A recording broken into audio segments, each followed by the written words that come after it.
Queria, por favor, que botasse na tela aí o exemplo do que é o PT nesses 18 anos, que são um bando de gafanhotos contra o Brasil. Tá aí, ó. Lista de petistas presos. Aldemir Bendini, ex-presidente da Petrobras e do Banco do Brasil. Wagner Pinheiro, ex-presidente dos Correios. Otton Silva, ex-presidente da Eletronuclear. Juquinha das Neves, ex-presidente da Valec. Renato Duque, ex-diretor da Petrobras. Renato Cerveró, diretor da Petrobras. Jorge Zelado, ex-diretor da Petrobras. Guilherme Lacerda, ex-diretor do Fundo de Pensão de Funcionário do BNDES. Paulo Roberto Costa, diretor do Bastamento da Petrobras. João Vacari, ex-tesoureiro do PT. Paulo Ferreira, ex-tesoureiro do PT. Delúbio, ex-presidente do PT, Paulo Bernardo, ex-secretário do PT, Cândido Vacareza, ex-líder do PT na Câmara dos Deputados, Delcídio do Amaral, ex-líder do governo do PT no Senado, José Disseu, ex-ministro-chefe da Casa Civil do governo Lula, Antônio Palocci, ex-ministro da Fazenda do governo Lula, Pedro Barusco, ex-gerente executivo da engenharia da Petrobras, André Vargas, ex-presidente da Câmara dos Deputados, Lula, Alessandro Stefanuto, agora presidente do INSS, progressista e ligado à esquerda, preso hoje, Virgílio Oliveira, progressista e ligado ao PT, preso hoje, André Fidelis, progressista e ligado ao PT, preso hoje. Essa é a diferença de um legado de quase 18 anos de assalto ao país. Eles não vão poder apagar a história. Eles estão tentando reescrever a história, fazendo uma série de artifícios do ponto de vista jurídico, mas a história não prescreve, está tudo registrado. E eu não tenho dúvida que a história vai fazer justiça e está nos observando a todos. Eu espero, senhor presidente, de verdade, que nós não tenhamos a possibilidade de, na próxima vez que nós nos debruçarmos aqui sobre os requerimentos, de fazermos um discurso e temos uma prática diferente. Vamos deixar de blindar os bandidos e vamos aprovar os requerimentos. Durante a última sessão da CPMI, o senador Rogério Marinho trouxe documentos que mostram o envolvimento do PT com a roubalheira dos aposentados, que aumentou exponencialmente a partir da chegada do governo petista ao poder. Vamos assistir juntos a fala de Rogério Marinho desmascarando a bandalheira do PT, que até o indicado do Lula para ser ministro do STF, o atual advogado-geral da União, o senhor Jorge Messias tentou de todas as formas esconder. Vamos aos vídeos. Quero saudar a todos, porque nós estamos vendo aqui que 24 parlamentares se inscreveram até às 10 da manhã, porque é uma hora antes e uma hora depois, 5 do governo, 19 de oposição. Olha como é difícil defender o indefensável, presidente. É bom deixar isso claro, que o governo é governo, mas está tendo muita dificuldade de manter aqui os seus parlamentares para defender o que é impossível ser defendido, porque cada dia fica mais cristalino que o roubo é endêmico, está no DNA do Partido dos Trabalhadores. Nós temos 14 ou 15 anos que antecederam, no século 2021, este governo, e estamos com 3 anos agora. E olha, é cada uma que é de espantar, mas espantar-se. Se essa é uma rotina, se essa é uma prática, se isso acontece de forma reiterada, nós estamos aqui assistindo, presidente, hoje, por exemplo, uma defesa, assim, eu diria, meio confusa do advogado-geral da União. Olha, vamos nos debruçar sobre fatos. Desde abril de 2024, houve uma orientação, houve uma sinalização, houve uma arguição de procuradores, de membros da AGU, do sul do país, de que havia problemas. Em outubro de 2024, o próprio corregedor, e depois assinado pelo substituto do Messias, orienta a suspensão das ACT. E sabe quando é que aconteceu, presidente? Em maio de 2025, quando foi deflagrada a operação. Isso claramente é prevaricação. E eu quero frisar que vou representar para que seja apurado nos órgãos competentes. Agora, o mais é a narrativa. E a narrativa a gente combate com fatos, com verdades. E a verdade, senhor presidente, é que o roubo aconteceu sobre o olhar complacente daqueles que estavam acostumados a fazer isso em tempos anteriores. E eles se espantam, como freiras, virgens, vestais. Ah, nunca vi isso. Viram sim. A diferença é que existem governos que combatem a corrupção e existem governos que são inertes, que são complacentes, que são coniventes, que são cúmplices. E isso está fartamente documentado. Senhor presidente, nós assistimos aqui também uma tentativa de se mudar o foco do processo falando da questão dos empréstimos de criança. É realmente uma situação muito complicada, eu diria até indecorosa. Tem que ser suspenso, sim, apurado, sim. Ah, o ovo de serpente acontece em agosto. São 12 bilhões em 22. 24 bilhões, senhor presidente, o dobro em 23, 24 e 25. Este governo do PT, ele se refastela, ele se esponja, ele adora o processo. da corrupção. E quando ele é pego com as calças na mão, ele sai gritando como aquele bandido que rouba uma carteira numa feira livre. Pega ladrão, para desviar a atenção. Hoje o senhor João Camargo, né, eu pergunto a ele, o senhor abriu a empresa MKT Connect Limitada, não é isso? Não é isso? Sim. Qual foi a data, o senhor pode me dizer a data da abertura dessa empresa? Final de 22. Final de 22, pronto. Bom, feito essa afirmação e satisfeito com o que aconteceu anteriormente, eu queria que trouxesse à tela exatamente a primeira. Eu chamo a atenção dos meus pares a este padrão, em especial o nosso relator que saiu aqui um pouquinho, mas ele vai voltar.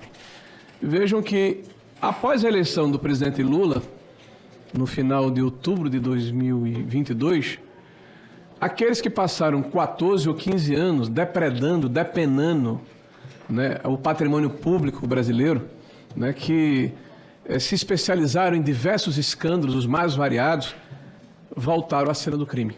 Essa frase é importante, né? Eles voltaram à cena do crime. Vejam que logo após, em outubro de 22, o Careca já faz uma empresa e em 23, 13 CNPJ diferentes. O senhor Virgílio, através da sua esposa, em novembro de 22 e fevereiro de 24, abre empresas para prestar serviço a essas entidades. O senhor André, empresas para prestar serviço a essas entidades. O senhor André, através do seu filho Eric, 3 CNPJ no segundo semestre de 2023, que é o primeiro ano do governo do Lula. O senhor Alexandre Guimarães, coincidentemente em novembro de 22, após o resultado da eleição. O senhor Felipe Gomes, aqui da AMAR, que é tão falado aqui como um dos Golden Boy, né? 4 CNPJ no segundo semestre de 23 e primeiro semestre de 24. Pode passar. Há um padrão, senhor presidente, há um padrão, senhor relator, há um padrão, senhores parlamentares. Aparentemente, e todos os fatos nos induzem a essa situação, a vitória do Lula permitiu que os perpetradores de crimes contra a Previdência se sentissem ouriçados e estimulados a literalmente se armarem e se municiarem para assaltar o erário público. É sempre bom falar isso, que aqui os deputados do PT falam muito sobre Golden Boys. Senhor Camargo, está aqui as 4 entidades: AMAR Brasil, Masterprev, ANDAP e a ASAP. Em 2022, dezembro de 22, após o período da eleição, é a primeira vez que a AMAR Brasil recebe recurso, R$1 milhão. Depois, no governo do Lula, 316 milhões. A Masterprev, no governo do Lula, 233 milhões. A ANDAP, no governo do Lula, 84 milhões. A ASAP, no governo do Lula, 57 milhões. Quase 700 milhões de reais. Por que eu falo isso? Porque é dito aqui que o ovo da serpente é a assinatura dos ACTs. Dos 4, 3 foram assinados do governo do Lula. 3 foram assinados do governo, 3/4 do problema. E o recurso todo ele recebido quase que 99,89% no governo do presidente Lula. É claro que bandido, ladrão, perpetrador de crime contra o erário público tem em todos os governos. A corrupção, ela é endêmica. Agora, qual é a diferença? Governos combatem a corrupção, outros governos convivem com ela. Passe o próximo. Vamos falar aqui de uma questão que eu acho que precisa ser repetida, porque quem é professor, relator, eu fui professor no início da minha atividade laboral, profissional, muitos anos atrás, entende que a repetição traz o conhecimento. Eu tenho repetido aqui, mas parece que é uma dificuldade, talvez cognitiva, né, de entendimento do que a gente tem passado para os senhores. Aqui se falou em ovo de serpente. Então, o primeiro ovo da serpente que foi gestado aqui e em seguida foi mostrado para a sociedade aqui pelos deputados vermelhos, foi que a partir de 2016 começa o processo porque muda-se a forma como descontos associativos teriam que ser concedidos. Eles poderiam ser, a partir dessa data, inclusive para entidades que não tinham a carta sindical, que é uma estrovenga da nossa legislação, que é a unicidade sindical, que é toda aquela questão pelega que a gente já falou a respeito. Aí eu mostrei a eles que quem fez essa ação foi o procurador-chefe do INSS na época, quem? O cidadão chamado Alessandro Antônio Stefanuto. Ora, Stefanuto foi aquele que foi preso a semana passada. Stefanuto foi aquele que aqui esteve dizendo que tinha lado e que era progressista, que tratou a ex-presidente como presidenta Dilma, que foi defendido pelo pessoal do PT aqui com unhas e dentes. Foi ele? Ah, foi ele. O perpetrador do início do primeiro ovo da serpente, o senhor Alessandro Antônio Stefanuto, que, aliás, recebeu como prêmio por essa longeva ação né, o título de ser o condutor, o coordenador do processo de transição em nome do presidente Lula do sistema previdenciário. Foi ele que coordenou a transição, ao lado da senhora Tônia Galotti, filha do João Feio, que aqui esteve também, e ao lado do senhor Ricardo Silva, prefeito do interior de São Paulo, que, segundo o senhor Luiz Lima foi quem solicitou o fim definitivo da validação dos cadastros. As pedras se encontram, o quebra-cabeça bate, e me parece que está muito claro quem estava dentro do sistema previdenciário há muitos anos, perpetrando crimes os mais variados. Tiveram um problema no início do nosso governo, e quase durante todo o governo, porque nós combatemos o crime. Mas quando eles viram que ganhou o Lula, passa aí o próximo. Aí a festa foi feita, né? O segundo ovo da serpente que apareceu aqui. Aí disseram, olha, tem um ovo da serpente novo. Eu digo, opa, qual é o novo ovo da serpente? Chocada pelos deputados vermelhos. Em 2020, houve um decreto 10.537 que permitiu que essas associações pudessem colocar dentro do bojo dos descontos associativos os pensionistas. Eles esqueceram que quem solicitou isso foi o Sindinap. O que é o Sindinap, senhor presidente? É aquele sindicato que o irmão do Lula é vice-presidente. É aquele sindicato que o nobre ministro da AGU esqueceu no início das investigações, apesar de quase 6 meses, 10 meses antes, ter recebido uma solicitação, um documento da sua própria Secretaria-Geral, da AGU, assinado pelo seu corregedor, dizendo que era a segunda empresa que mais cometia ilícitos na área. É esse Sindinap. E o processo, em 2020, após o decreto, quem solicita? Sintap-CUT. A CUT, o que é a CUT? A Central Única dos Trabalhadores ligados ao PT, ligada à CONTAG. Olha que surpresa. E quem assina? Vigílio Antônio Ribeiro de Oliveira Filho, o procurador-geral, que passou a ser procurador-geral do governo do PT e foi afastado não pelo Lula, não pelo Lupe, mas pela Polícia Federal. Desculpa, pela Justiça, a pedido da Polícia Federal, já em abril de 2025. E esse cidadão, que aqui chegou também chamando de presidenta Dilma, se colocando dentro de um espectro político, já foi descartado pelo PT. Nós não temos nada a ver com ele, como se não houvesse uma vida pregressa. Em quase 12, 14 anos de atuação, vários postos importantes dentro do governo do presidente Lula. Passa o próximo, gentileza. Aí vem o terceiro ovo da serpente. Em 2022, em agosto, houve autorização para se fazer desconto de BPC e de pessoas, crianças, que têm sem autorização judicial através dos seus representantes. Considero que isso é uma coisa grave, que precisa ser corrigida. Sabe quanto tempo demoraram para corrigir, senhor presidente? 2 anos e 5 meses, só fizeram por causa de uma ação do Ministério Público Federal.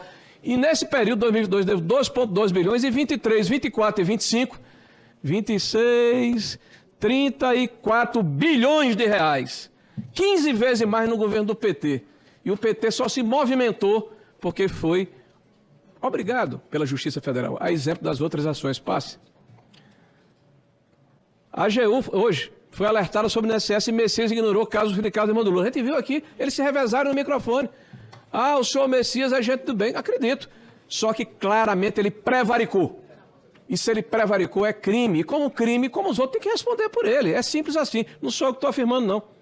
São os documentos que vieram à tona, tanto no Jornal da Band como no Estado de São Paulo. E eu espero que ao final, senhor presidente, já estou encerrando, nós possamos nos debruçar sobre o que interessa, que é encontrarmos aqueles que perpetraram esse crime.